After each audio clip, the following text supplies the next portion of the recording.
er mest det der, ønden kender jeg bedst til, men jeg bliver engang mellem spurgt om det. Og der er gange, jeg siger ja, der er gange, jeg siger nej. Og for det meste ender det faktisk med, at jeg siger nej.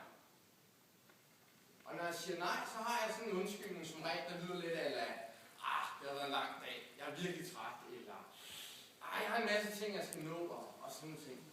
Så min undskyldning er sådan lidt af en standard undskyldning. Det er bare lige det, jeg hiver frem. Lige så snart, jeg kan lige stille det spørgsmål, hvis jeg ikke lige er 100% opgang. Men så når jeg endelig kommer hjem, hvad laver jeg så? Ja, så tænder jeg fjernsyn. Ja, så går jeg lige på Facebook og sådan noget. Og jeg har det jo fint nok alene. Men dybest set, så har jeg nogle rigtig gode medstudenter. Og dybest set, så har jeg aldrig nogensinde fortrudt, at jeg er blevet her en eftermiddag og tænkt, hvorfor så jeg ikke det der blev lidt stærkt?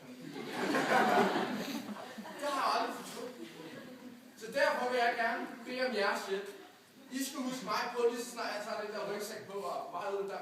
Så skal I minde mig om, at vi har en café dernede på Røde Sofa. I skal minde mig om, at musik er noget, vi kan være fælles om. I skal minde mig om, at jeg godt lige kan blive en halv time længere.